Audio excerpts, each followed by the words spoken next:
Si Antonio Contreras. Si Professor Tonton. Professor Tonton. Magandang hapon po sa ating lahat. Sorry. Naku po. Ulit, take two. Magandang hapon po sa ating lahat. Usapang Nandito naman po constitutional si ng Professor program Tonton Contreras sa appropriation. isang edisyon ng Usapang Politika dito sa Facebook Live. Constitutionality Para ng doon sa mga fans ko at para doon sa mga followers. Again, ulitin ko guys. Usapang constitutionality ng unprogram appropriation. Okay, pasok. Professor Tonton. First ko sa Facebook at mga subscriber ko sa YouTube, syempre Team Replay. Pasensya na po at ngayon na naman hapon na naman tayo nakapag-usapang politika. Kasi kanina may mga inasikaso tayo mga trabaho. So ngayon pwede na tayo magkwentuhan at pagkwentuhan natin itong constitutionality ng unprogrammed allocation. Kasi maraming nagtatanong ano ba yung unprogrammed allocation na yan? Ano ba yan? Ano ba yan, Prof? Ang unprogrammed allocation kasi ganito yan, yung budget, meron ng mga nakalistang mga bibigyan ng pera. Hindi na natin isa-isahin yun. Pero merong item dyan na mga unprogrammed allocation na kung saan a certain amount is given but it can only be released if it meets conditions. Na for example, merong sapat na pondo, merong bagong revenues. So ito ay barabagang kumbaga sa budgeting ito ay contingency fund na inilalagay sa isang ganitong bali. Ito yung naka-itemize na at iyan ay gagastusin lamang kung ma-meet yung mga trigger requirements. Nag-appropriate ng ilang daang bilyon ang Kongreso sa unprogrammed allocation. Kaya lang vinito ni Presidente ang 92.5 billion doon. So may natira pa din, parang yun ay para sa AFP modernization yata gagastusin at yung iba ay sa tatlong items ang iniwanan niya.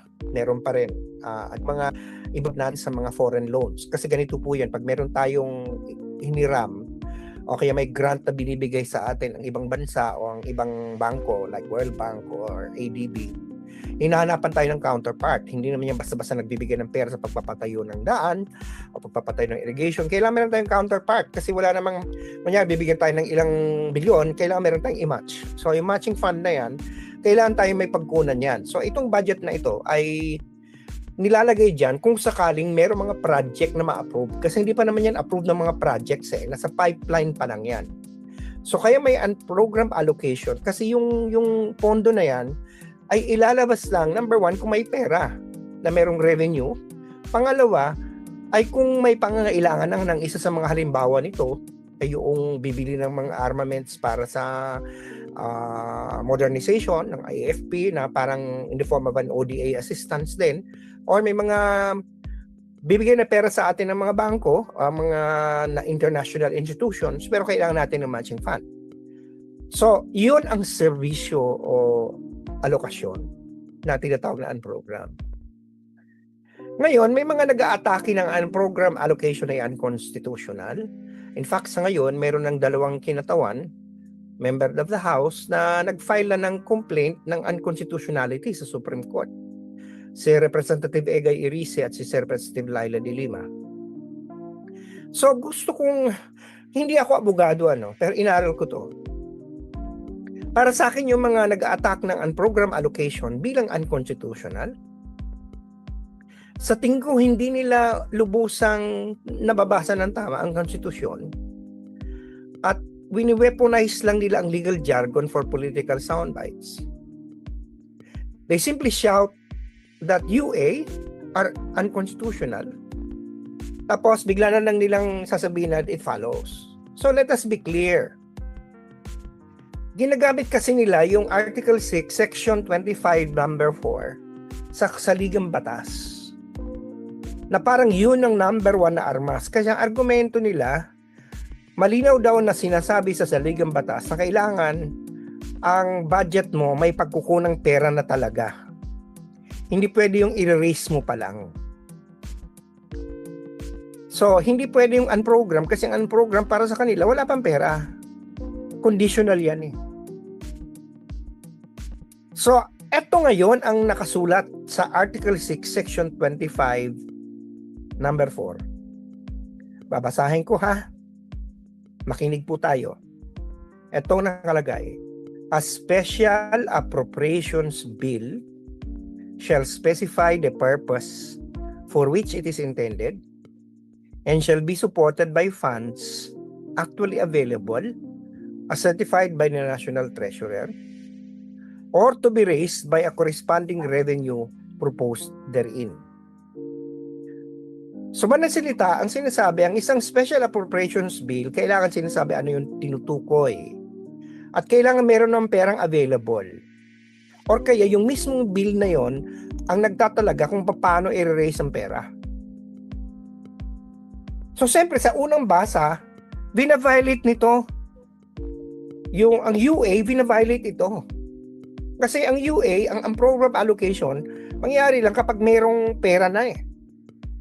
Hindi naman siya revenue generating. Kaya, kailangan meron nang isi-certify ang National Treasurer. Pero merong nitty-gritty dito na malinaw.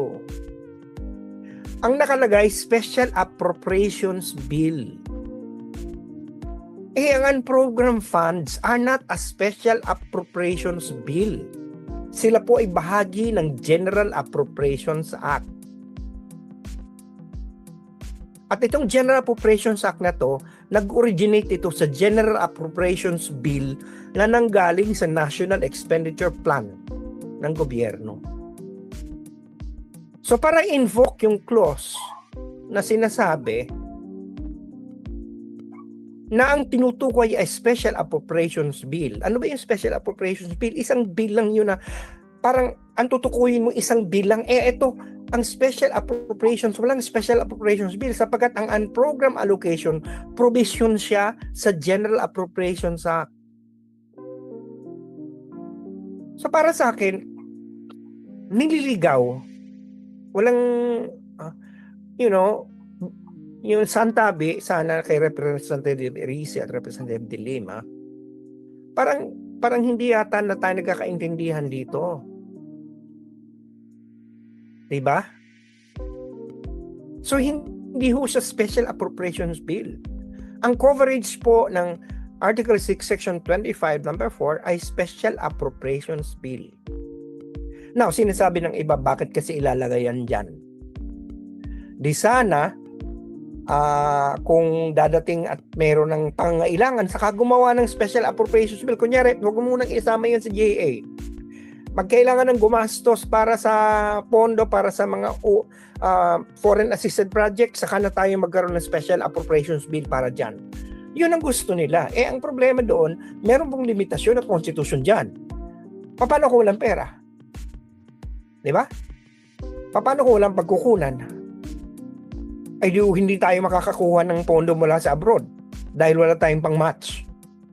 Yun nga ang sinisiguro ngayon ditong GAA na hindi na kailangan magpasa ng Special Appropriations Bill kasi sinisiguro na naandun na yan sa GAA. At meron na mga trigger mechanisms. So it's basically something that is simply a misreading of Section 25-4 of Article 6. Hindi po Special Appropriations bilang naglilika ng unprogrammed allocation. Siya po ay provision sa isang General Appropriations Act na galing sa General Appropriations Bill, which is not a Special Appropriations Bill. Ngayon, ang isa pang argumento ngayon ng mga nag-oppose. Kasi daw, sa Belgica versus Ochoa, lumalabas ang unprogrammed funds ay post-enactment appropriation. Ano ba yung post-enactment appropriation? Kasi yung unconstitutional na diniklara ng Supreme Court doon sa Belgica versus Ochoa, yung mga lump sum appropriation niya na bibigyan ng 10 bilyon ng isang congressman, bahala na siyang magastos, mag-determine. Yun po ay hindi kinatigil ng Korte Suprema. Kasi ang trabaho po ng Congress ay mag-legislate ng budget, hindi mag-implement. So, pag binigyan mo ng 10 bilyon na pork barrel, okay, mayroong post-enactment implementation yun na pakikialaman ngayon ng member ng House o ng Senate na hindi nila trabaho. Ito ngayon ang problema. Lahat ng items under unprogrammed funds, lahat na yan nakalista. Lahat na yan identified. Lahat na yan legislated. Nasa GAA na yan. They are not lump sum pork. Walang post-enactment discretion ang implementasyon. Kung meron man discretion dyan, nasa executive branch na. Kasi sila yung magdedetermine kung mayroong pera na available, sabi ng National Treasury. At yung mga iba pang mga trigger factors ay masatisfy. At hindi yan pwedeng gastusin sa ibang bagay maliban lang doon sa nakalista na sa GAA. So hindi even if there are unprogrammed appropriations, the budget does not grant politicians or the executive the power to choose beneficiaries or purpose after the fact. Kasi the law itself, the General Appropriations Act, sets the conditions and triggers for release. Excess revenue, my loan proceeds. So grants making them opposite of the pork barrel style of discretionary pools that have been invalidated in Belgica. So, ano ba ang gustong gawin ngayon ni De Lima at ni Erice? Although ako may caveat kasi hindi ko pa naman nabasa yung kanilang dinidemanda, pero napaparinggan ko yung mga argumento nila. Ano bang gusto nilang gawin? Na pwede lang mag-authorize ang Congress ng spending kapag may perang sinertify ang Treasury. Wala pong ganyang provision sa konstitusyon. Nag-a-apply lang po yan sa Special Appropriations Bill, hindi po sa General Appropriations Act. And if you know public finance, that is not how it works. Not in the Philippines, not anywhere else in the world. Arton Zala, shout out. Yung mga critics would shout argue out. that because unprogrammed funds are not backed by existing cash, they're invalid. Pero ang Korte Suprema sa ibang desisyon, yung Araulio versus Aquino, directly contradicts this theory. The court never said that appropriations require cash on hand.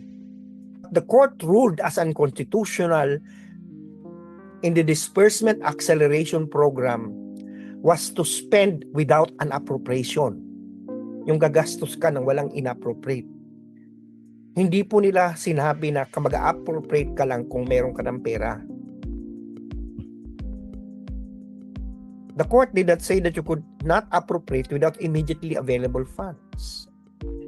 So unless itong mga kritikong ito, they want to rewrite the Constitution, gusto nilang i-overturn si Araulio versus Aquino, they have no doctrinal ground to stand on. So, what then is left? Nothing but political theater disguised as constitutional purity. Sloganeering, pamumulitika. So, kung si Representative Erice at si Representative De Lima at ang mga kabayan Black and those who agree with them truly believe unprogrammed funds are unconstitutional, then I challenge them to answer with a straight face itong tanong na to. Are you arguing that every peso in the GAA must already exist in treasury cash before Congress can authorize this? Kasi because if the answer is yes, then they are attacking not only unprogrammed funds, but the entire architecture of fiscal governance, from bonds to loan-back infrastructure to grant-supported social programs, even to disaster response financing. So until they can argue that coherently, the claim of unconstitutionality would still remain exactly what it is. Hindi po siya legal conclusion. Siya po ay allegation, ito political slogan. But nevertheless, like I said, they have every right to go to the Supreme Court. Sana mali ako. Kung tama ang sila, I will yield. Okay? So yun lamang po ang aking gustong ipaliwanag sa inyo. Alam ko medyo masalimuot yung usapin. Pero ganun talaga. Kailangan po nating pag-aralan yung mga ganyan. Yung Sige, salamat, sana po nakapagturo Professor sa kaisipan, Antonio ng puso, Contreras. Maraming salamat po. at Thank you very much. napagbago ang panahon sa buhay, lalo na sa usapang politikal. Salamat. Dahil sabi sa akin ng Lasal, teach mind, touch heart, and transform lives. Salamat. Salamat, Prof. Yan po si Prof. Antonio Contreras, Mabsat. Maglast